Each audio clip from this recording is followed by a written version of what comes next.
Hello दोस्तों, आज फिर एक नई वीडियो के साथ हम आपके सामने हाजिर हो गए, जिसमें मनीष सिसोदिया को इंटरव्यू के लिए बुलाया गया। इस चैनल का नाम है TV9 भारतवर्ष, जिसमें 5 एडिटर हैं और सवालों पर सवाल किए गए मनीष सिसोदिया को। मनीष सिसोदिया उतनी ही जोरदार के साथ अपनी जवाब दिया, जिसमें से खास सवाल एक ये था जो केजरीवाल जी जेल जाने के बाद उन्होंने इस्तीफा क्यों नहीं दिया, और आप जब जेल गए तो आप इस्तीफा क्यों दिए, इसका हमें तफसील चाहिए। इस सवाल का जवाब इस अंदाज से दिया, सारे लोग तालियां बजाने लगे। तो हमें चाहिए कि उस सवाल और जवाब को सुनना चाहिए।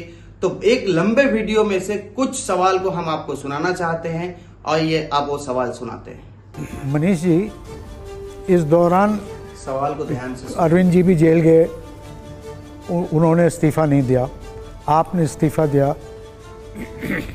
Do you regret? आपको लगता है कि ये गलती हो गई? और आइंदा चल, और जब आपने 17 महीने जेल में काटे तो कभी आपके दिल दिमाग में ऐसी बात आई कि यार मैं पत्रकार था, मैं कहाँ आके इन चीज़ों में फंस गया? आपको कभी कोई प्रलोभन या कुछ ऐसे देने की या कोई डील ऑफर हुई जेल में? देखिए, रिग्रेट तो मुझे कभी नहीं होता, क्योंकि मुझे डे 1 से पता है। राजनीति में तो बहुत बाद में आए, मैं तो पत्रकारिता की नौकरी छोड़ के, टीवी की नौकरी छोड़ के सड़क पे उतरा था लड़ने के लिए। और जब मैं सड़क पे राइट टू इन्फॉर्मेशन जैसे कानूनों के लिए, इन सब के लिए उतरा था, तो ये सपने बिल्कुल नहीं थे कि कोई मुझे रेड कारपेट वेलकम दे के सर आंखों पे बिठा के रखेगा। लड़ने के लिए उतरे हैं, लड़ने के लिए उतरना तो वो मानसिकता फिर आपको लानी पड़ेगी।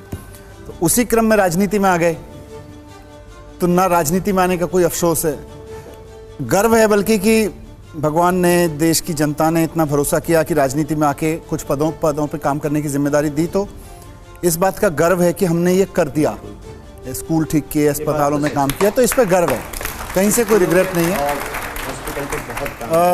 आपने इस्तीफे का जिक्र किया, अगर आप प्रैक्टिकली देखें गवर्नेंस में, किसी मंत्री के इस्तीफा देने से सरकार नहीं गिरती है। इतनी सारी सरकारें, राज्य सरकारें हैं, केंद्र सरकार है, अगर मंत्री को इस्तीफा देता है तो सरकार नहीं गिरती है, उसका काम दूसरे मंत्री को दिया जा सकता है या उसकी जगह दूसरा मंत्री लाया जा सकता है। लेकिन मुख्यमंत्री अगर इस्तीफा देता है तो सरकार ही गिर जाती है, सरकार बदल जाती है। ये एक टेक्निकल फर्क है मेरे और अरविंद जी के इस्तीफा देने और नहीं देने के फैसले में। मनीष सिसोदिया को अरेस्ट किया, एजुकेशन सहित मेरे पास बहुत सारे डिपार्टमेंट थे, उनको और तेजी से आगे बढ़ाने के लिए तुरंत वो जिम्मेदारी आतिशी को दे दी गई।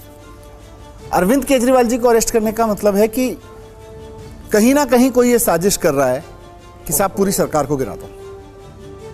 और कैसे गिरा दो? उनके खिलाफ कोई सबूत भी नहीं मिल रहा, तो चलो किसी आदमी को पहले गिरफ्तार कर लेते हैं, 5-6 महीने पहले उसको जेल में रखते हैं, फिर कहते हैं भाई तेरे को बेल चाहिए तो अरविंद केजरीवाल जी के खिलाफ एक बयान भर दे दे, उस बयान भर के आधार पर अरविंद केजरीवाल जी को उठा के जेल में डाल देते हैं।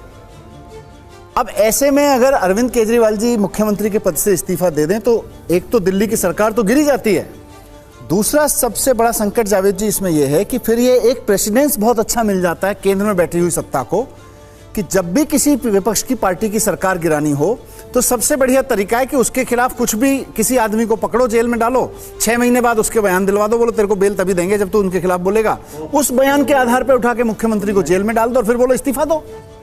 तो ये तो सरकार गिराने की शॉर्ट रेसिपी बन जाती, इसलिए नहीं दिया। एक प्रेसिडेंस जो है, जो दिल्ली की जनता कई बार ये सवाल पूछती है कि एक प्रेसिडेंस तो झारखंड का भी है जहां पे अंतरिम मुख्यमंत्री आए, तो वो दिल्ली में क्यों नहीं किया जा सकता था? मैं उसका उल्टा भी पूछता हूं, अगर हेमंत सोरेन जी इस्तीफा नहीं देते, वो भी मॉडल था, क्योंकि ये मॉडल वहां से शुरू हो चुका था कि भाई किसी चुने हुए मुख्यमंत्री को जो केंद्र की सत्ता के विपक्ष में है उसको जेल में डालो और उसकी सरकार को गिराओ, वहां पे फिर उसके पूरे सिस्टम को अस्थिर कर दो। सवाल तो ये बड़ा गंभीर है ना कि क्या अरविंद केजरीवाल जी को किसी अपनी पार्टी में किसी को के ऊपर भरोसा नहीं है क्या? नहीं, पार्टी में तो हर आदमी पे भरोसा है, पार्टी का भरोसा आपको इस बात से साबित होगा कि अब तक कोई टूटा नहीं, एक आध किसी आदमी को छोड़ दें।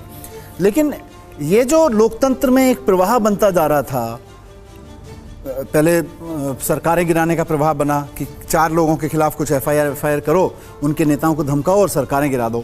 तो पहले सरकारें गिराने का हुआ कि भाई सरकारें गिराओ, बीजेपी की सरकार बनाओ, लोगों को तोड़ो, बीजेपी की सरकार बनाओ।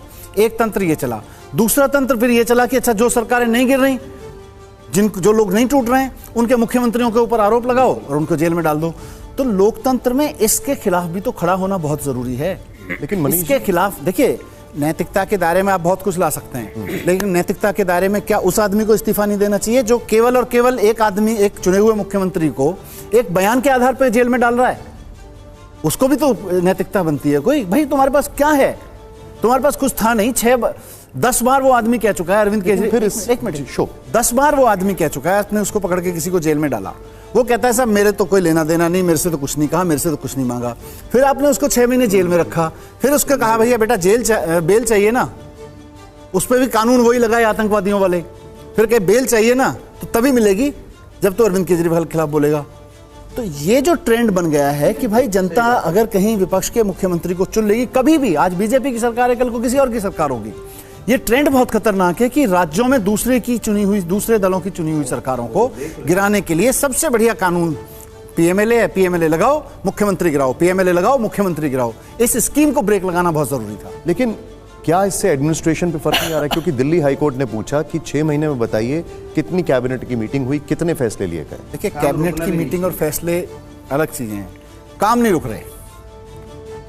टीबीआर में मंत्री के पास पावर है और अब इन्होंने जो कानून बनाया उसके हिसाब से मंत्री के बाद एलजी के पास पावर है। तो कैबिनेट के फैसले ज़रूरी होते हैं जब आप नई पॉलिसीज़ बनाते हैं, तो बहुत सारी नई पॉलिसीज़ भी बनाने की ज़रूरत पड़ती है। लेकिन जो जैसे मैंने कई जगह बोला, हमारा काम था स्कूल बनाना। आज दिल्ली में इस सब क्राइसिस के बीच भी 20 नए स्कूल बन गए।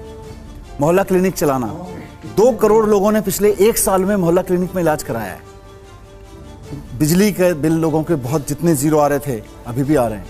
तो ये सारे काम, बसेस का खरीदने का काम दिल्ली में 7,700 बसेस दिल्ली की सड़कों पे हैं इस समय। और ये अपने आप में दिल्ली की मतलब हिस्ट्री में आप देखेंगे तो कभी इतना पब्लिक ट्रांसपोर्ट इतना स्ट्रांग नहीं हुआ। इनमें से 2,000 तो ई बसेस हैं। लेकिन बारिश में इस बार दिल्ली का गवर्नेंस हम लोगों ने देखा कैसे कोलैप्स हो रहा है। एमसीडी भी आपके पास है, मेरे पास एक सूची है, मैं आपको बताना चाहूँगा। जिस वक्त दिल्ली सरकार के बड़े नेता जेल में थे, दिल्ली में पानी की समस्या हुई, जल भराव की समस्या अभी सबने बारिश में भी देखी और पहले भी हुई, कोचिंग सेंटर और शेल्टर होम जैसे मामले हुए, कूड़े का पहाड़ वहीं खड़ा है, यमुना गंदी पड़ी है। अब इसका कौन जवाब देगा? मैं दूंगा। बताइए। मैं ही दूंगा प्लीज। इसके मैं 2 हिस्से में जवाब दूंगा। पहला तो ये कि चलो दिल्ली के मुख्यमंत्री तो जेल में हैं, लेकिन टीवी पे आप ही लोगों ने दिखाया पूरे देश में किस शहर से वो विजुअल नहीं आए जो दिल्ली से आ रहे थे, और उससे खतरनाक विजुअल नहीं आए पानी से भराव से लेके और बुरी स्थिति के। तो भाई जिनके मुख्यमंत्री जेल में नहीं, अगर मुख्यमंत्री का जेल में जाना ही जलभराव का कारण बन रहा है, तो जिन राज्यों के मुख्यमंत्री जेल में नहीं है वहां तो जलभराव नहीं होना चाहिए था। गुड़गांव में जलभराव नहीं होना चाहिए था। दिल्ली के बाजू की बात कर रहा हूं मैं, नोएडा में जलभराव नहीं होना चाहिए था। तो अगर मुख्यमंत्री के जेल से ही जलभराव को जोड़ के देखना है तो आप ये भी देखिए कि भाई गुड़गांव में क्यों भरा। अरविंद केजरीवाल तो गुड़गांव के मुख्यमंत्री नहीं है, गुड़गांव में तो उन्होंने मुख्यमंत्री भी बदल दिया था, फिर भी नहीं जलभराव ठीक हुआ। तो यहां से ये समझ में आता है कि जलभराव का और मुख्यमंत्री के जेल का दोनों का अलग अलग घटनाएं हैं। मुख्यमंत्री को राजनीतिक साजिश के तहत जेल भेजा गया। जलभराव की स्थिति, नाले साफ नहीं हुए, मैं मानता हूं। वो क्यों नहीं हुए? क्योंकि एलजी साहब ने दिल्ली में एक पैरेलल गवर्नेंस चला रखी है। दिल्ली के लोग चुनते हैं भाई केजरीवाल जी काम करेंगे, एलजी साहब, केंद्र सरकार ने एलजी साहब को पावर देके कहता, सुप्रीम कोर्ट ने भी कहा कि नहीं जी चुनी हुई सरकार को पावर है, फिर भी कहते हैं नहीं जी हम तो नहीं मानेंगे, हम ऑर्डिनेंस ला के पावर बदल देंगे। तो लोकतंत्र की हत्या हो रही है दिल्ली में, और लोकतंत्र की जब जहां जहां हत्या होगी उसका नुकसान वहां फिर कुछ ना कुछ तो उठाना पड़ेगा। और ये नुकसान यहां ये है, दिल्ली की सरकार, आज भी मैं फख्र के साथ कहता हूं कि जिस तेवर के साथ में पिछले 10 साल से काम कर रही थी, इस सबसे बड़े क्राइसिस में पॉलिटिकल पार्टी के दिल्ली की सरकार ने और एकजुटता से और तेजी से और तेवर से काम। तो दोस्तों, आप लोगों ने सुना मनीष सिसोदिया ने कितने अच्छी तरीके से सरल भाषा से उन्होंने जवाब दिया, जो बहुत ही अच्छा लगा। बात तो सच है, जो हर स्टेट में ये पानी भरा है। आपने बहुत सारे वीडियोस में लखनऊ का भी देखा, जो मनीष जी ने तस्करा नहीं किया, जो हम बता रहे हैं, और आप सोशल मीडिया पे बिल्कुल देखे होंगे। तो वहां के सीएम के बारे में आप क्या कहेंगे? सिर्फ सवाल खड़ा करना बहुत आसान है, उस सवाल का समाधान करना ये बहुत बड़ा मुश्किल है, जो शायद हमारे सियासत के नेता में कमी है। हर एक को देश और स्टेट के बारे में सोचना चाहिए और काम करना चाहिए, ताकि अच्छे से अच्छे शिक्षा, अच्छे से अच्छा हॉस्पिटल, अच्छे से अच्छा सब कुछ मिल सके और देश तरक्की कर सके। इसी के साथ हम अपना वीडियो खत्म करते हैं।